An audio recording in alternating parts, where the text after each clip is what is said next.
Hello, I am author Eileen Schnabel, author of the Cap Westgard Time Travel to the American Revolution series, and today we are going to talk about some of the Southern battles, which I don't really know a lot about, and they include this Battle of Cowpens.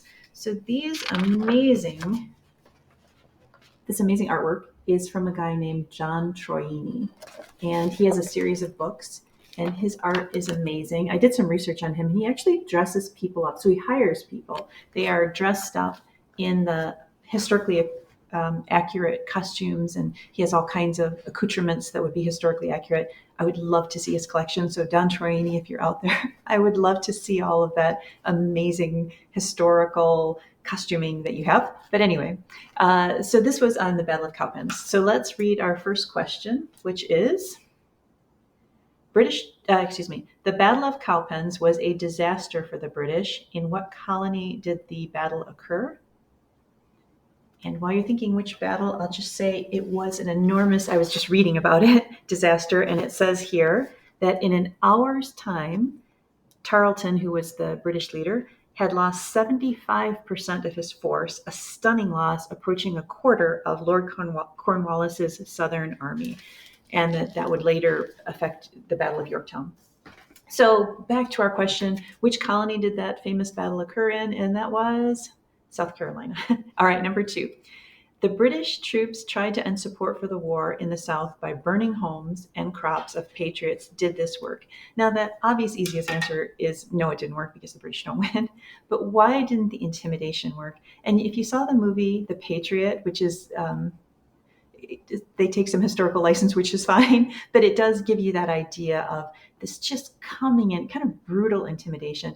And when I was thinking about this question, I thought in Cap Westgard, Rebel Spy, and The Great Escape, which are based on the Battle of Saratoga, the British General Burgoyne tries something similar. He is marching down from Canada, and he releases this proclamation, which is full of dire threats. If you don't side with him, all the horrible things that will happen. And that's similar to what's going on in the South. But I asked myself, why didn't that work? Because it didn't work in either case. That patriots who maybe were a little bit more on the fence tended to go toward the patriot side when they were faced with all these threats. And this is my theory. It could be wrong, and I'd love to hear yours. But I was thinking that sort of intimidation might have worked better in Europe, because in Europe, people were more used to a centralized government. They were more dependent. A lot of times peasants were dependent on landowners, and they didn't have the kind of, well, frankly, they weren't armed. We'll add that in there. Whereas in the United States, I think threats were just a daily occurrence. So threatening someone, they would deal with these brutal winters. They had the French and Indian War. I think living as a colonist, threats don't carry the same weight because you're facing them pretty much daily. And then more important though, I think, the colonists for the most part had to be self-reliant, and I think that was key. They had to depend on themselves, and they had learned to trust themselves and have a lot more confidence in themselves, and that went hand in hand with having the self-reliance with this idea of being independent. And I think in their minds those went together, and it's a trade-off, right? The more self-reliant you are, the more independence you get, but it can also be a difficult situation. But they were opting for that independence.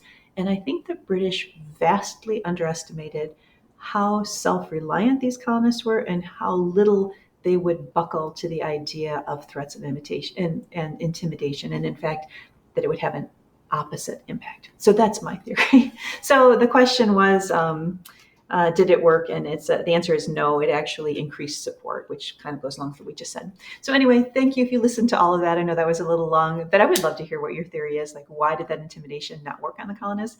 But I hope you have a wonderful day, and I will talk to you again soon. Thank you.